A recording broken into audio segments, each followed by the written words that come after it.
Hello guys, this is me Anchal and welcome back to my channel Anchal Singh Academy. जैसे कि हमने पहले बात की थी, मैंने आपको बताया था कि आज हम फर्स्ट वीडियो अपनी स्टार्ट करेंगे क्लास 10th के फर्स्ट चैप्टर साइंस की केमिस्ट्री का, जो कि है केमिकल रिएक्शंस एंड इक्वेशंस। इसके बारे में बात करेंगे, इसको समझेंगे अच्छे से।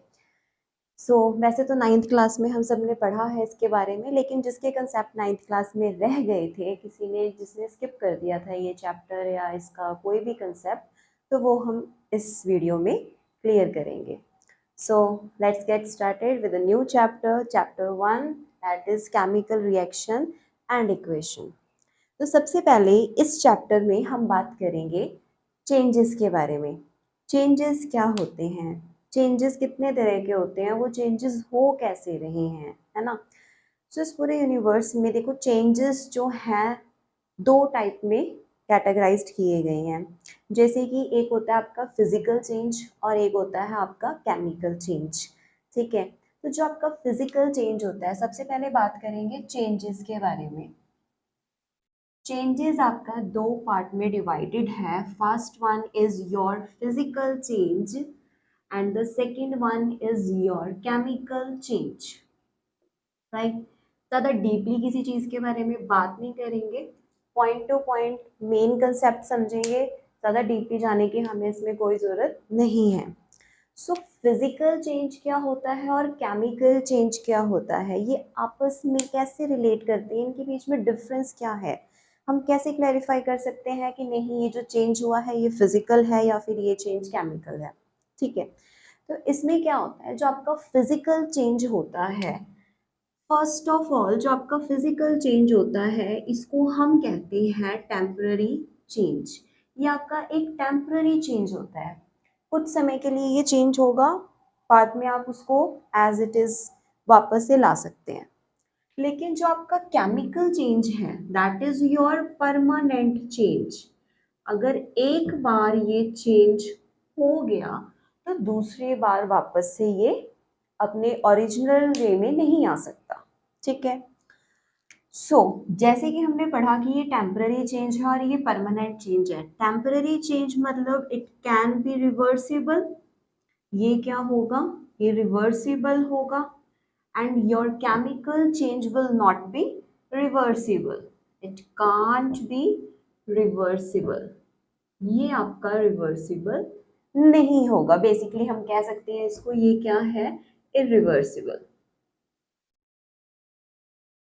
ठीक है, ये आपका चेंज रिवर्सिबल होता है और ये आपका इरिवर्सिबल होता है। तो देखो, एक चीज और होती है, जो आपका फिजिकल चेंज है उसमें आपका कोई भी न्यू सब्सटेंस की फॉर्मेशन नहीं होगी, न्यू सब्सटेंस की फॉर्मेशन नहीं होगी, और आपकी जो केमिकल चेंजेस में एक आपका न्यू सब्सटेंस बनेगा। अगर तो किसी भी चेंज में आपका न्यू सब्सटेंस नहीं बन रहा, that means that change is your physical change. And if the new substance formation exist in your change, then it will known to be a chemical change, right. तो इसमें क्या होगा, आप लिख सकते हैं no new substance, no new substance will form. And in chemical change, always a new substance will form. अगर new substance नहीं बनेगा तो वो आपका किसी भी तरह से आपका वो केमिकल चेंज नहीं होगा। ठीक है, अब देखो इसमें क्या होता है, फिजिकल चेंज में जो भी सब्सटेंस होता है, कैसा भी ऑब्जेक्ट है, कैसा भी सब्सटेंस है, वो अपनी आइडेंटिटी खो देता है, लॉसेस इट्स आइडेंटिटी। बट इसमें इसकी सॉरी टू से, इसमें आइडेंटिटी ये नहीं होता, not loses it's identity. And इसमें क्या होगा, it can lose their identity. ठीक है, न्यू फॉर्मेशन, न्यू सब्सटेंस, आपका कोई न्यू प्रोडक्ट बन रहा है तो जाहिर सी बात है कि उसकी आइडेंटिटी उसके ओरिजिनल सब्सटेंस की तरह नहीं होगी। एक न्यू सब्सटेंस बना है तो एक न्यू प्रॉपर्टीज होंगी उसकी, न्यू फॉर्मेशन है आपका, ठीक है, तो वो अपनी आइडेंटिटी लॉस कर देगा, राइट। इसमें इसकी बेस्ट एग्जाम्पल आ सकती है, अगर एग्जाम्पल के साथ समझने की कोशिश करें तो इसमें एग्जाम्पल आ सकती है tearing of paper, tearing of paper. And chemical change में अगर पेपर से रिलेटेड कोई एग्जाम्पल की बात करें तो इसमें आ सकता है आपका burning of paper, burning of paper, ठीक है। मान लो कि मेरे पास एक पेपर था, पेपर था, मैंने उसको क्या किया, बीच में से कट कर दिया। जब मैंने पेपर को बीच में से कट कर दिया तो मेरे को पेपर किस फॉर्मेशन में मिलेगा, इसमें मिलेगा, टू पीसेस में। पहले ये वन पीस था, अभी ये किस में हो गया, टू पीसेस में हो गया। ये हो गई हमारी टीयरिंग ऑफ पेपर। किसके अंडर है ये फिजिकल चेंज के अंदर। फिजिकल चेंज के अंदर ही ये क्यों है, क्योंकि मैंने आपको जैसे पहले ही बताया कि इसमें कोई न्यू सब्सटेंस नहीं बनेगा, कोई भी न्यू सब्सटेंस इसमें नहीं बनेगा। हमने पेपर को टीयर किया तो हमें वापस से क्या मिला, पेपर ही तो मिला। वापस से मैं इसको, ये रिवर्सिबल है, मैं वापस से इसको या तो टेप से इसको पेस्ट कर दूं या ग्लू से पेस्ट कर दूं, मैं उसको इस फॉर्मेशन में लेकर आ सकती हूँ। और सिंपल सी बात है कि मेरे को भाई एक न्यू सब्सटेंस नहीं मिला, तो ये क्या है, ये केमिकल चेंज नहीं है, that is your physical change. अब बात आती है कि अगर मैंने क्या किया, इसमें मैंने एग्जांपल ली है burning of paper. Burning of paper, अगर मैंने पेपर को क्या कर दिया, बर्न कर दिया, तो आपका क्या होगा, एशेस बन जाएंगी। क्या वो वापस से पेपर रहेगा, नहीं, वो क्या बन जाएगा, एशेस बन जाएंगी। एशेस के साथ साथ क्या आ जाएगा आपके पास, स्मोक आ जाएगा, ठीक है। इसीलिए आपने जब पेपर को बर्न किया तो आपके पास आ गया एशेस एंड स्मोक, बट आपने जब पेपर को टीयर किया था तो आपके पास क्या आया था, एक पेपर ही तो आया था। इसी वजह से जो टीयरिंग ऑफ पेपर है that is your physical change, and जो बर्निंग ऑफ पेपर है that is your chemical change. इतनी सी बात क्लियर है। अब देखो, हमने बात की अभी फिजिकल चेंज और केमिकल चेंज की, उसकी सारे चीज देख ली हमने, इसको डिफ्रेंशिएट करने का तरीका देख लिया हमने। अब एक बात और है, क्वेश्चन अराइज होगा कि केमिकल चेंज में ऐसा क्या हो रहा है कि वो मतलब एक परमानेंट चेंज है, वो रिवर्सिबल नहीं है, किसकी वजह से हो रहा है, इसका मेन कॉज क्या है केमिकल चेंज का। तो केमिकल चेंज का मेन कॉज आपका है, जो कि आपके चैप्टर का नाम है, that is your chemical reaction. एक केमिकल चेंज आपका क्यों हो रहा है, सिर्फ और सिर्फ केमिकल रिएक्शन की वजह से हो रहा है।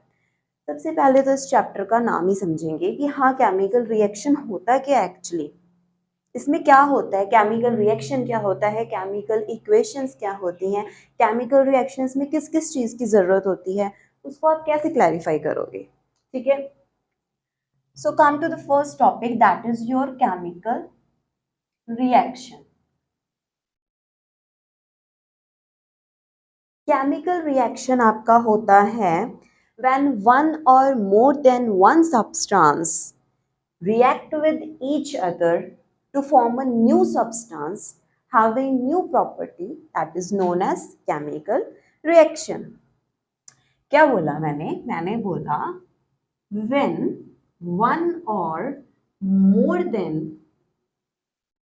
one substance reacts with each other to give a new substance,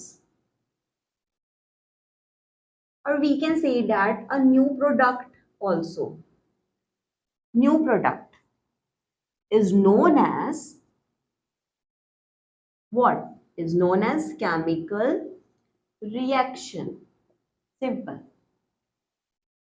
इसमें क्या होता है, जब भी कोई दो अलग अलग सब्सटेंसेस हैं वो आपस में क्या कर रहे हैं, रिएक्ट कर रहे हैं और एक न्यू सब्सटेंस दे रहे हैं। जब कोई भी वन या मोर देन वन सब्सटेंस आपका आपस में रिएक्ट कर रहा है तो वो आपको क्या दे रहा है, एक न्यू सब्सटेंस दे रहा है, उसको हम कहते हैं chemical reaction. That is very simple, ठीक है। और इसी केमिकल रिएक्शन की वजह से आपके पास क्या होता है, इसी केमिकल रिएक्शन की वजह से आपके पास केमिकल चेंज होता है। The cause of chemical change is your chemical reaction. अब देखो, केमिकल रिएक्शन में दो चीजें आती हैं, ठीक है। एक होता है हमारे पास रिएक्टेंट, एक होता है हमारे पास प्रोडक्ट। ये रिएक्टेंट क्या है, ये प्रोडक्ट क्या है? रिएक्टेंट एंड प्रोडक्ट्स क्या है? देखिए, वेरी इंपॉर्टेंट पार्ट है ये आपके केमिकल रिएक्शंस के। ये नहीं होंगे तो भाई केमिकल रिएक्शन नहीं होगी, ठीक है। अगर सिंपल लैंग्वेज में देखा जाए तो वो substances which takes part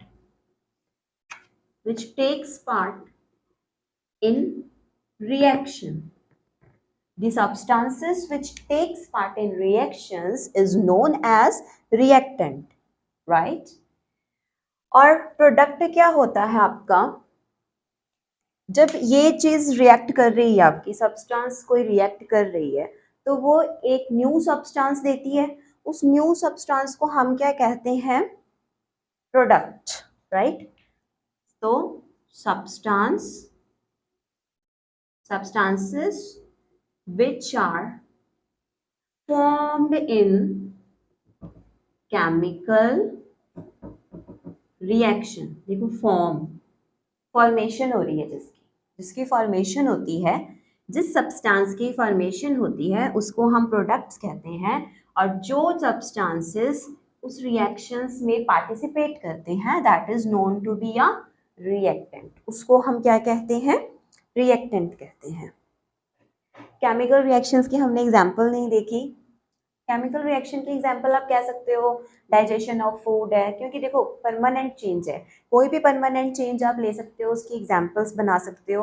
digestion of food है, ठीक है, बर्निंग ऑफ कोल है, बर्निंग ऑफ पेपर है, right. These all are the examples of the chemical reactions.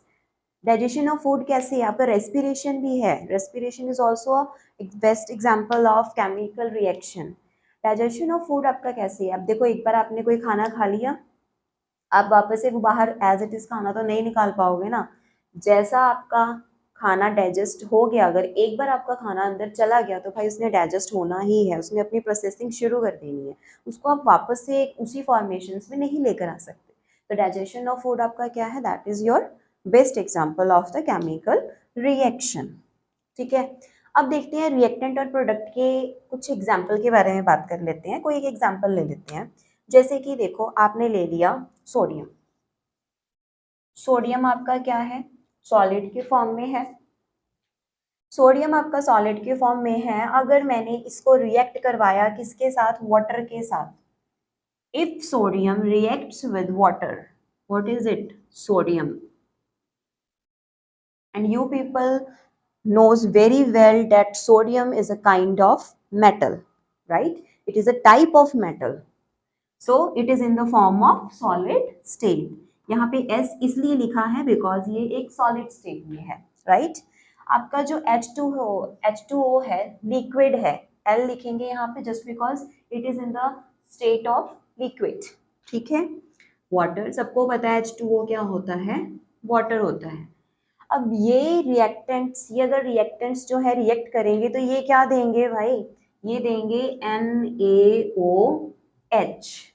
क्या नाम है इसका? इसका नाम है sodium hydroxide, that is known to be a sodium hydroxide. जिसके साथ OH लग जाता है वो हाइड्रोक्साइड्स ही होते हैं। अब ये जो है मेटल था, सोडियम मेटल था, जब केमिकल रिएक्शन हुई तो ये क्या मेटल रहेगा? नहीं, इसने वाटर के साथ रिएक्ट करके अपने एक एक्वस सॉल्यूशन दे दिया, ये कभी भी मेटल नहीं रहेगा, इसने अपनी स्टेट चेंज कर ली। और अब कौन रह गया भाई? यहाँ पे दो एलिमेंट्स थे, ठीक है। तो दो एटम्स थे मॉलिक्यूल के, H2 मॉलिक्यूल के दो एटम्स थे, यहाँ पे एक हाइड्रोजन यहाँ पे यूज हो गया और एक हाइड्रोजन गैस यहाँ पे क्या हो जाएगी, इवॉल्व हो जाएगी, राइट। एवोल्यूशन ऑफ गैसेस, ठीक है, कभी भी ये अकेला नहीं आएगा, ठीक है। तो जो यहाँ पे ये है, ये आपके क्या है, that is your part of reactant, and जिसकी फॉर्मेशन हुई है ये क्या है आपके, ये है आपके प्रोडक्ट्स, ठीक है। सोडियम आपका मेटल था, इसने वाटर के साथ रिएक्ट किया, इसने क्या बना दिया, सोडियम हाइड्रोक्साइड, और H2 गैस को इसने क्या कर दिया, इवॉल्व कर दिया, ठीक है। ये बात हो गई आपकी केमिकल रिएक्शंस की। केमिकल रिएक्शंस में जो रिएक्टेंट्स हैं और जो प्रोडक्ट्स हैं, ठीक है। अब इसमें क्या है कि देखो, इसमें सबसे पहले आएगा कि आपको कैसे पता लगेगा कि केमिकल रिएक्शन हो चुकी है, आपको ये चीज कैसे पता लगेगा कि आपकी केमिकल रिएक्शन हो चुकी है। तो देखते हैं, इस एग्जाम्पल को हम ऐसे ही रहने देते हैं, बाकी मैं आपको बता देती हूँ कि आप कैसे आइडेंटिफाई कर सकोगे इजीली कि आपकी केमिकल रिएक्शन यहाँ पर हो गई है। अब जैसे कि मैंने ये एग्जांपल लिया, आप यहाँ पे कैसे बोलोगे भाई, आप इसमें कैसे श्योरिटी दे सकते हो कि हाँ यहाँ पे केमिकल रिएक्शन हुई है। अगर कोई कह दे, मैं कह दूं कि नहीं यहाँ पे केमिकल रिएक्शन नहीं हुई है, यहाँ पे फिजिकल रिएक्शन हुई है, तो आप मुझे कैसे श्योर कर सकते हो कि यानी नहीं यहाँ पे हम केमिकल रिएक्शन ही हुआ है। तो इसका टॉपिक है identification of chemical reaction. How will you identify that chemical reaction happens? कैसे बता सकते हो आप? इसके कुछ पॉइंट्स हैं, 4 और 5 पॉइंट्स हैं। अगर आपको लग रहा है कि किसी भी रिएक्शन में कुछ भी ऐसा हो रहा है, कोई भी आपके पॉइंट्स फॉलो हो रहे हैं, तो that is your chemical reaction. The first point is your change in state. Change in state, जो भी आपकी रिएक्शन हो रही है उसमें इसका स्टेट चेंज हो सकता है, ठीक है। जैसे कि यहाँ पे देखो, एग्जांपल लिया था आपने सोडियम का। सोडियम क्या था, सोडियम आपका मेटल था। जब वो रिएक्टेंट का पार्ट था तो वो क्या था, वो मेटल था, लेकिन जब उसने वाटर के साथ रिएक्ट करवाया तो उसने क्या बना दिया, सोडियम हाइड्रोक्साइड। जो सोडियम हाइड्रोक्साइड है उसने अपना स्टेट चेंज कर दिया, एक्वस सॉल्यूशन में आ गया वो, ठीक है। तो जब वो सॉलिड से एक्वस सॉल्यूशन में आ गया तो वो फॉलो कर रहा है ये चेंज इन स्टेट, ठीक है। तो हम यहाँ पे कह सकते हैं कि यहाँ पे क्या हो रहा है आपका केमिकल रिएक्शन। एक होता है आपका change in colour. Some cases में आप देखेंगे कुछ रिएक्शंस में कि आपका जो रिएक्शन है, रिएक्टेंट जब होता है वो तो वो ब्लू इन कलर होता है, और जब रिएक्शन हो जाती है, एक न्यू सब्सटेंस की फॉर्मेशन हो जाती है, तब क्या होता है वो, that is in green in colour, right. तो वो भी एक पार्ट है किसका, आप आइडेंटिफाई कर सकते हो कि ये क्या है, केमिकल रिएक्शन है।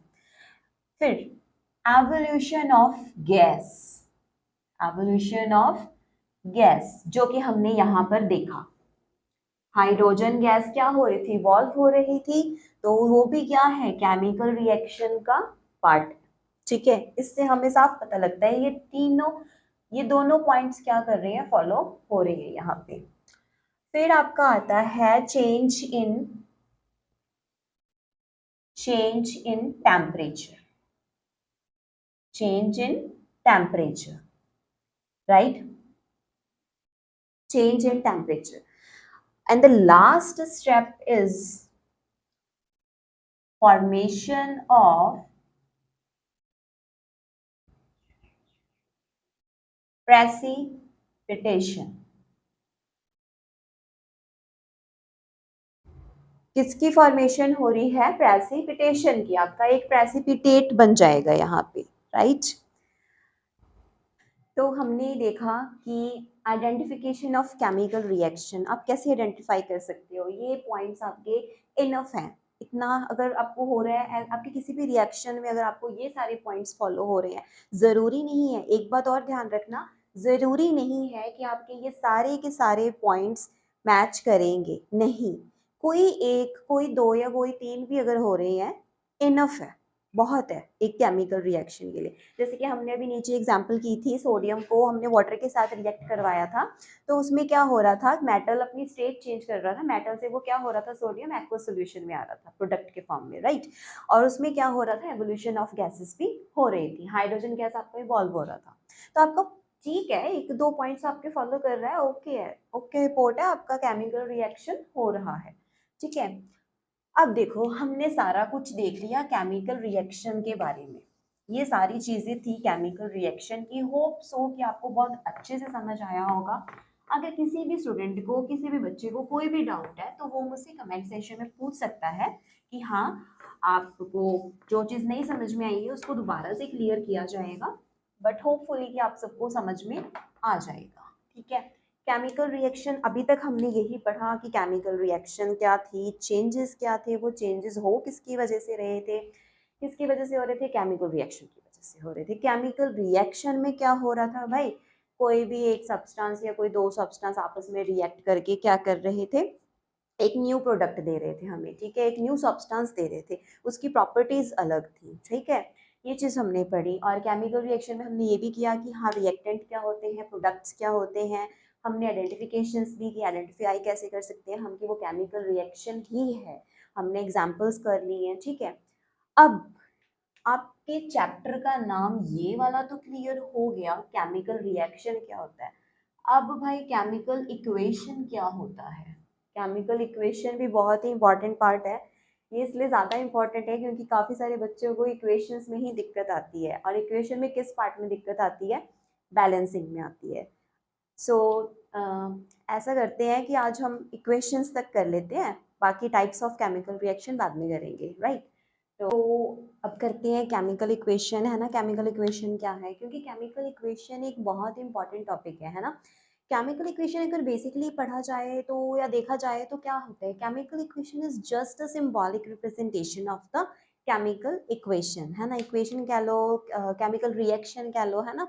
तो it is just a symbolic representation. इसको नॉर्मल वे में अगर देखो, come to the next topic, that is your what, chemical equation. अगर केमिकल इक्वेशन की बात की जाए तो ये क्या होता है, this is your chemical symbolic representation, symbolic representation of equation। अब आप सोच रहे होंगे सिंबॉलिक रिप्रेजेंटेशन, भाई सिंबॉलिक रिप्रेजेंटेशन ही तो होती है, नहीं, सिंबॉलिक रिप्रेजेंटेशन नहीं होती है। केमिकल इक्वेशन आपके देखो दो तीन तरह के हैं, एक तो आप सिंपल वर्ड में लिख दो, है ना, वर्ड इक्वेशन होती है आपकी, एक एक होती है आपकी सिंबॉलिक तो होती है, बट वो भी दो तरह की होती है, एक आपकी होती है स्केलेटल इक्वेशन और एक होती है आपकी बैलेंसिंग इक्वेशन, है ना। स्केलेटल इक्वेशन सोच रहे होगे कि ये स्केलेटल इक्वेशन कहाँ से आ गया। स्केलेटल इक्वेशन आपका जो होता है that is your unbalanced equation, है ना। एग्जांपल के साथ समझते हैं इसको। मान लो मैंने ले लिया यहाँ पे एग्जांपल एक हाइड्रोजन का, हाइड्रोजन को मैंने रिएक्ट करवाया ऑक्सीजन के साथ, इसने मुझे क्या दिया, इसने मुझे वाटर दे दिया, ठीक है। बट ये क्या है, ये तो वर्ड इक्वेशन है। नॉर्मली मैं क्या कर रही हूँ, मैं कोई केमिकल नेम नहीं यूज कर रही हूँ, वाटर को हम सिंपल लैंग्वेज में भी वाटर ही तो बोलते हैं, है ना। मैंने यहाँ पे कोई उसका केमिकल नेम नहीं यूज किया, है ना। तो देखो अब क्या है इसमें, अब देखो क्या है वाटर आपका, अगर मैं इसको सिंपल वे में लिखूं, अगर सिंपल वे में लिखें तो ये hydrogen plus oxygen plus water, है ना, give rises to water. But अगर इसको एक सिंबॉलिक वे में लिखूं तो क्या आ जाएगा यहाँ पे, H2 plus O2, this give rises to what, H2O। इसको कहते हैं हम सिंबॉलिक रिप्रेजेंटेशन, ठीक है। ये है आपका सिंबॉलिक रिप्रेजेंटेशन। लेकिन ये आपका सही नहीं है, ये सही क्यों नहीं है, क्योंकि ये आपका क्या है, ये है आपका अनबैलेंस्ड, अनबैलेंस्ड इक्वेशन, ठीक है।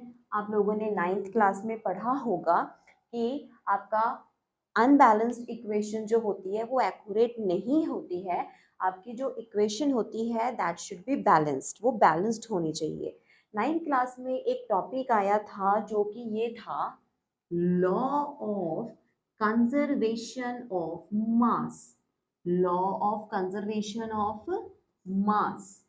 Law of conservation of mass क्या कहता है? वो कहता है मास can neither be created nor be destroyed. आप इसको डिस्ट्रॉय भी नहीं कर सकते। ना आप मास को बढ़ा सकते हो, ना आप मास को घटा सकते हो। ठीक है, तो ये चीज, ये रिक्वायरमेंट आपकी कब फुलफिल होगी? ये सिर्फ वन केस में होगी, जब आपका क्या होगा, जब आपका number of atom on the reactant side should equal to the number of atoms on the product side. ठीक है, जब वो दोनों नंबर ऑफ एटम्स इक्वल होंगे तो आपका क्या हो जाएगा? Law of conservation of mass follow हो जाएगा। ठीक है, मतलब वो यही कहता है कि आपके जो नंबर ऑफ एटम्स हैं that should be equal on the number of atoms on the product side. ठीक है, तो देखो क्या करेंगे इसको बैलेंसिंग करने के लिए, यहाँ पे H2, यहाँ पर O2। अगर हाइड्रोजन के दो हैं तो यहाँ पर भी तो हाइड्रोजन के दो हैं, लेकिन यहाँ पे ऑक्सीजन का दो है, यहाँ पर वन है। दो लाने के लिए मैं क्या करूँगी, यहाँ पर टू के साथ मल्टीप्लाई कर दूंगी। ठीक है, आपको पता होगा कि ये क्या होता है, अगर बाहर दोनों के कॉफिशिएंट लग जाए तो वो दोनों के साथ मल्टीप्लाई होता है, इसके साथ भी होगा, इसके साथ भी होगा, है ना। तो हाइड्रोजन के कितने हो गए, यहाँ पर 4 हो गए, तो मुझे यहाँ पर क्या करना पड़ेगा, 2 लाना पड़ेगा। Now it is your balanced equation. अब ये आपकी क्या है, बैलेंस्ड इक्वेशन है, इसको कोई गलत ही नहीं कर सकता। क्यों? क्योंकि बैलेंस्ड इक्वेशन आपकी क्या कहती है, बैलेंस्ड इक्वेशन आपकी कहती है number of atom on reactant side is equals to number of atom on product side. ठीक है, ये देखा हमने, इसमें किसी भी तरह का कोई भी डाउट वैसे तो नहीं होगा, बट अगर होगा तो आप कमेंट में पूछ सकते हैं। ठीक है, अब आगे बढ़ते हैं हम। देखो बैलेंसिंग, देखो बैलेंसिंग करने से पहले आपको पता होना चाहिए दो टॉपिक्स के बारे में। One is your atomicity and the second one is your valency. ठीक है, वैलेंसी क्या होती है, एटॉमिसिटी क्या होती है, इसके बारे में आपको पता होना चाहिए। ठीक है, तो देखते हैं कि एटॉमिसिटी क्या होती है। ठीक है, एटॉमिसिटी आपकी नेक्स्ट टॉपिक है, एटॉमिसिटी। एटॉमिसिटी क्या है? Atomicity is the number of atoms present in the molecule. ठीक है, number of atoms present in the molecule मतलब कितने नंबर ऑफ एटम्स प्रेजेंट है आपके मॉलिक्यूल में। अब ये मॉलिक्यूल क्या है ना, यही सोच रहे होगे मॉलिक्यूल कहाँ से आ गया, हमने तो एलिमेंट पढ़ लिया, एटम्स पढ़ लिए, मॉलिक्यूल क्या है, किसी किसी को पता भी होगा, बट कुछ बच्चों को कंफ्यूजन जरूर होगी कि मॉलिक्यूल किसे कहते हैं, है ना। मैं बता देती हूँ, पहले मॉलिक्यूल ही बताते हैं कि मॉलिक्यूल क्या होता है। मॉलिक्यूल देखो, मान लो आपको पता है कि हमारे पास 118 एलिमेंट्स हैं टोटल। ठीक है, 118 एलिमेंट्स हैं टोटल, लेकिन उनमें से कुछ एलिमेंट्स ऐसे हैं जो कि आगे अकेले आ जाते हैं रिएक्शंस में, बट कुछ एटम्स ऐसे हैं, एलिमेंट्स हैं जो कि अकेले नहीं आते। ठीक है, अब देखो जैसे कि मान लो सबसे बड़ा एग्जांपल तो आपका हाइड्रोजन ही है, हाइड्रोजन कभी भी अकेले ही नहीं आता। ठीक है, वो क्या होता है, देखो मान लो हाइड्रोजन है, वो कहेगा दूसरे हाइड्रोजन को भाई मेरे साथ चल, तू, मैं अकेले नहीं जाऊंगा, है ना। अब देखो ये सेम एलिमेंट्स के हैं, हाइड्रोजन सेम एलिमेंट है ना, हाइड्रोजन हाइड्रोजन, तो इसको मैं क्या कह दूंगी, इसको मैं बोलूंगी molecule of element. Molecule of element, मान लो मैं एग्जांपल ले लेती हूँ HCl की, एक हाइड्रोजन की, एक Cl की। क्लोरीन भी आपका अकेले कभी भी नहीं आएगा, क्लोरीन भी अकेले आगे नहीं आता। हाइड्रोजन बोलेगा क्लोरीन को भाई तू चल मेरे साथ, है ना, तो वो भी आ ही जाएगा क्योंकि वो भी अकेले कहीं जाता नहीं है। अब दोनों डिफरेंट एलिमेंट्स हैं तो इसको मैं क्या बोल दूंगी, अगर डिफरेंट एलिमेंट्स हैं तो ये होंगे मॉलिक्यूल ऑफ कंपाउंड। ठीक है, मॉलिक्यूल ऑफ कंपाउंड। ठीक है, अब देखो इसमें क्या होगा, molecule of compound, molecule of element हमने पढ़ लिया, लेकिन फिर से ये मॉलिक्यूल क्या है ना। तो ये मॉलिक्यूल क्या है, ये ग्रुप ऑफ एटम्स हैं। जब ये group of atoms comes together तो ये क्या बनाते हैं, ये मॉलिक्यूल बनाते हैं। जब भी नंबर ऑफ एटम्स एक साथ आ जाएं तो ये क्या बनाते हैं, मॉलिक्यूल बनाते हैं। तो बेसिकली अब देखो यहाँ पर हाइड्रोजन के कितने एटम्स हैं, हाइड्रोजन मॉलिक्यूल के कितने एटम्स हैं, नंबर ऑफ एटम्स कितना, 2। The number of atom is equals to number, it is equals to atomicity। ठीक है, तो इसकी एटॉमिसिटी कितनी हो गई, 2 हो गई। तो यहाँ पे एटॉमिसिटी क्या हो गई, अगर एटॉमिसिटी की डेफिनेशन देखी जाए तो एटॉमिसिटी की डेफिनेशन क्या होगी, it is the number of atoms present in the molecule. ठीक है, number of atoms present in the molecule. ठीक है, यहाँ से क्लियर है आपका एटॉमिसिटी। जैसे कि अब देखो एक और चीज देख लेते हैं, मान लो कि आपका जो सल्फर है, ठीक है, वो हमेशा किसकी फॉर्मेशन में देखा जाता है, किसकी फॉर्म में देखा जाता है, SH की फॉर्म में देखा जाता है। मतलब SH यहाँ पर क्या है, टोटल नंबर ऑफ एटम्स क्या है, 8 एटम्स हैं।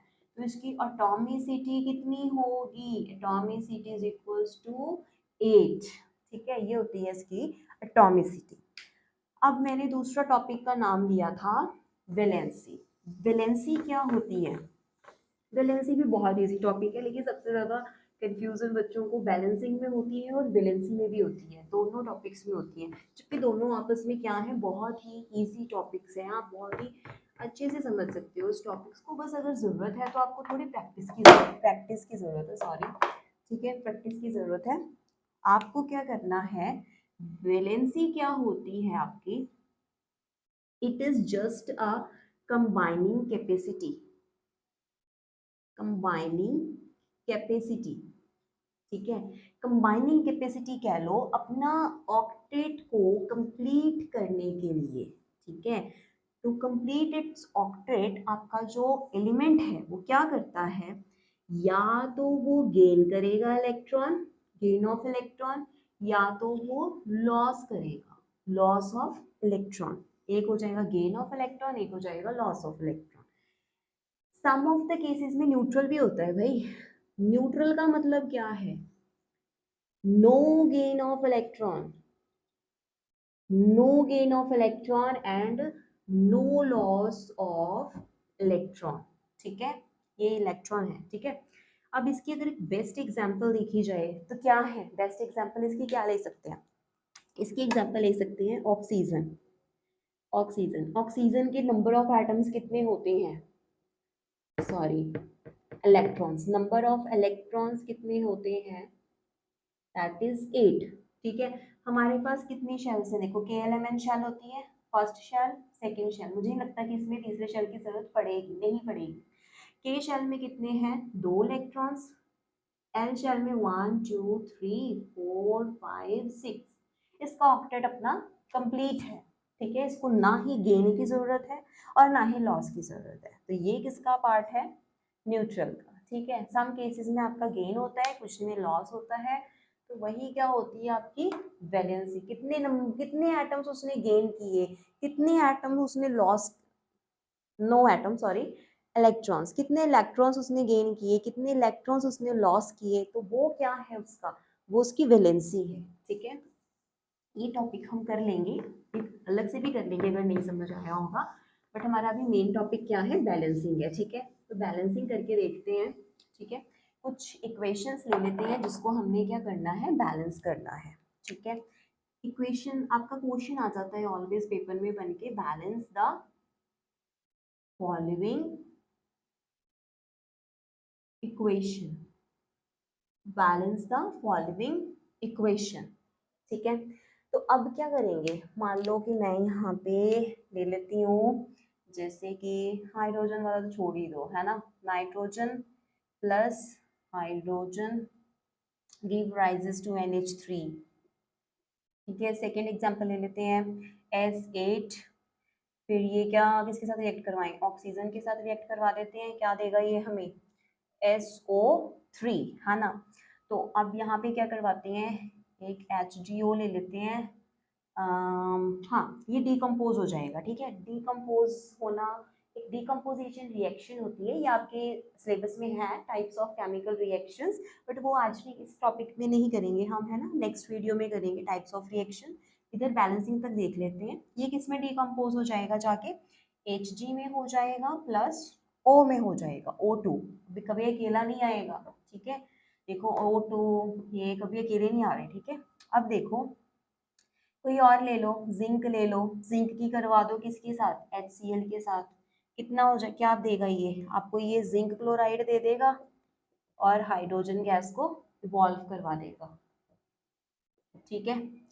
और कोई ले लो यहाँ पर पोटाशियम ले लो और ब्रोमाइड ले लो, क्या देगा ये, KBr, ठीक है। और कोई ले लो FeO3 ले लो और हाइड्रोजन ले लो, ये क्या दे देगा, Fe प्लस H2O। अब इसको बैलेंस करने की कोशिश करते हैं, ठीक है। पहले तो मैं आपको नॉर्मल बैलेंस करके दिखा देती हूँ, बट अगर ये चीज़ ना समझ में आए तो हम एक टेबल बना के भी कर सकते हैं इसको, ठीक है। तो नॉर्मली देखो, वैसे ये ज़्यादा इजी होता है, बहुत इजी है, आपको कुछ नहीं करना, आपको जस्ट देखना है कि रिएक्टेंट के साइड नंबर ऑफ एटम्स कितने हैं, प्रोडक्ट के साइड नंबर ऑफ एटम्स कितने हैं। जहां पर इक्वल नहीं है आप उसको इक्वल कर दो कुछ कोफिशिएंट्स लगा के, है ना। देखो कैसे करेंगे, यहाँ पे नाइट्रोजन के कितने हैं 2, यहाँ पर नाइट्रोजन कितना है 1, तो मैं 2 कैसे लेकर आऊंगी उसको, 2 के साथ मल्टीप्लाई करके। तो यहाँ पर क्या हो गया, नाइट्रोजन के 2 हो गए, यहाँ पर भी नाइट्रोजन के 2 हो गए। लेकिन जैसा कि हमने पढ़ा था कि ये सबके साथ मल्टीप्लाई होता है, तो ये इसके साथ भी होगा और ये इसके साथ भी होगा, तो हाइड्रोजन के कितने हो गए 6 हो गए, है ना। तो यहाँ तो 2 ही है, ठीक है, लेकिन हाइड्रोजन 6 है, तो 6 बनाने के लिए क्या करूंगी, 3 के साथ मल्टीप्लाई, 3 2 जा 6, ठीक है। अब यहाँ पे नेक्स्ट देखो S8 है, यहाँ पर S1 है, डायरेक्ट पुट करो 8। अब यहाँ पे ऑक्सीजन कितना हो गया, यहाँ पर 2 हो गए रिएक्टेंट के साइड, और यहाँ पर कितने हो गए 8 3 जा 24, तो यहाँ पर 24 कैसे आएगा, 12 2 जा 24। अब number of atoms on the reactant side and number of atoms on the product side is equal, ठीक है। यहाँ पर Hg कितना है 1, यहाँ पर भी कितना 1, ओके। लेकिन यहाँ पर ऑक्सीजन कितना है 2, लेकिन यहाँ पर ऑक्सीजन कितना है 1, तो यहाँ पर 2 लाने के लिए मैंने 2 से मल्टीप्लाई किया, जब यहाँ पर 2 से मल्टीप्लाई किया तो मेरा मरकरी भी कितना हो गया 2 हो गया, तो यहाँ पर क्या करेंगे 2, ठीक है। अब देखो जिंक है आपका, जिंक क्या करेगा, जिंक आपका यहाँ पर 1 है, यहाँ पर भी 1 है, लेकिन यहाँ पर हाइड्रोजन कितने हैं 2, यहाँ पर 1, तो मैं यहाँ पर 2 कर दूंगी। अब देखो हाइड्रोजन बैलेंस है, जिंक बैलेंस है, और क्लोरीन क्या है, क्लोरीन भी आपका बैलेंस्ड है, क्योंकि यहाँ पर 2 है, यहाँ पर भी कितने हैं 2, ठीक है। तो यहाँ पर क्या हो जाएगा देखो, अब देखो पोटाशियम है, पोटाशियम 1 है, यहाँ पर भी 1 है, लेकिन ब्रोमाइड कितना है 1, लेकिन यहाँ पर ब्रोमाइड है 2, तो यहाँ पर मैं कर दूंगी 2, और यहाँ पर भी क्या कर दूंगी, पोटाशियम 2 हो गया, तो मैं यहाँ पर भी क्या लगा दूंगी 2। अब यहाँ पर क्या है आपका आयरन, देखो कितना है 1, और यहाँ पर कितना है 1, ठीक है, ओके। लेकिन यहाँ पर ऑक्सीजन 1 है, लेकिन यहाँ पर 3 है ना, तो मैं क्या करूँगी यहाँ पर 3 लगा दूंगी 3, लेकिन हाइड्रोजन कितना हो गया 3 लगाने से 6 हो गया, यहाँ पर 2 है, तो यहाँ पर क्या करूँगी 3 2 जा 6, 3 2 जा 6, 3 2 जा 6, बैलेंस्ड, ठीक है। ये था आपका बैलेंसिंग, कितना इजी था, है ना। बस आपको नंबर देखना है, नंबर ऑफ एटम्स देखने हैं अपने रिएक्टेंट साइड में, नंबर ऑफ एटम्स आपने देखने हैं प्रोडक्ट साइड में, बड़े ही इजीली आप उसको कोफिशिएंट लगाकर क्या कर सकते हो, इक्वल कर सकते हो। ऑलवेज रिमेंबर कि number of atoms on the reactant side should always be equal to the number of atoms on the product side. This is your law of conservation of mass. ठीक है, you have already studied it in 9th class. तो अब एक बार हम balancing को दूसरे तरीके से देख लेते हैं, एक टेबल बना के देख लेते हैं, ठीक है। बट एक बात याद रहे कि आप लोगों को उसकी बहुत ज़्यादा प्रैक्टिस करनी पड़ेगी, ठीक है। प्रैक्टिस ही है जो आपको इसके कंसेप्ट क्लियर कर देगी। बाकी कोई डाउट्स होएगा तो आप लोग कमेंट्स में पूछ सकते हैं, हम उसके लिए एक न्यू वीडियो बना लेंगे, ठीक है। देखो मान लो कि अब मैं हाइड्रोजन ले लेती हूँ, हाइड्रोजन प्लस ऑक्सीजन। कि ये क्यों मैंने हाइड्रोजन और ऑक्सीजन का क्यों लिया, क्योंकि मैं टेबल बना के दिखा रही हूँ, बहुत ही सिंपल बेसिक सा कंसेप्ट है ये टेबल यूज करना, है ना। तो मैं आपको टेबल के हिसाब से करवाऊंगी, तो आप इजीली समझ जाएंगे सिंपल सी एग्जांपल के साथ, ठीक है। ये आपका क्या दे देगा, ये आपका वाटर दे देगा, ठीक है। H2O2 gives rises to H2O, table में कुछ नहीं करना, आपने एलिमेंट्स लिख लेने हैं, number of reactant, number of atoms on the reactant side लिख लेने हैं, number of atoms on the product side लिख लेने हैं। देखो कैसे करना है, elements, number of atoms on reactant side, number of atom on product side। ठीक है, ये बन गया आपका टेबल। ठीक है, कौन कौन है आपके पास, हाइड्रोजन है, ऑक्सीजन है। हाइड्रोजन का रिएक्टेंट साइड कितने हैं, 2, प्रोडक्ट साइड कितने, 2। Oxygen reactant side 2, but oxygen side 1। You have to multiply 1 with 2 to get number of atoms on the oxygen molecule 2। ठीक है, तो क्या हो जाएगा आपका 2। ठीक है, यहाँ पर 2 करा आपने, मल्टीप्लाई करोगे 2 के साथ तो आपके पास हाइड्रोजन कितना हो जाएगा, 2 की बजाय कितना हो जाएगा ये 4, बट यहाँ पर रिएक्टेंट साइड कितना है 2। नाउ आपको यहाँ पर भी किसके साथ मल्टीप्लाई करना पड़ेगा, 2 के साथ, to get number of atoms 4। तो यहाँ पे क्या किया आपने, 2। अब देखो ध्यान से, ये बैलेंस्ड है, बिल्कुल बैलेंस्ड है ये। तो आपके पास आ जाएगा, अब देखो बैलेंस्ड हो चुका है हमारे पास, बिल्कुल है ना। तो आपके पास क्या इक्वेशन आ गई, 2H2 plus O2 which give rises to H2O। This is your balanced chemical equation। Okay, so hope so आपको इस पूरे वीडियो में कोई डाउट ना हो, बट अगर होगा कोई डाउट तो आप लोग मुझसे कमेंट में पूछ सकते हैं। ठीक है, सो मिलते हैं नेक्स्ट वीडियो में with our next topic, types of chemical reactions, है ना। हमें पता है डीकॉम्पोजिशन रिएक्शन, कॉम्बिनेशन रिएक्शन, है ना, displacement reaction and many other kind of reactions, है ना, लाइक रिडॉक्स रिएक्शंस वगैरह। तो इन सबके चीज़ों के बारे में बात करेंगे हम अपने नेक्स्ट वीडियो में। Okay, so thank you guys, तब तक keep going on practice on the topic balancing. ठीक है, गुड लक।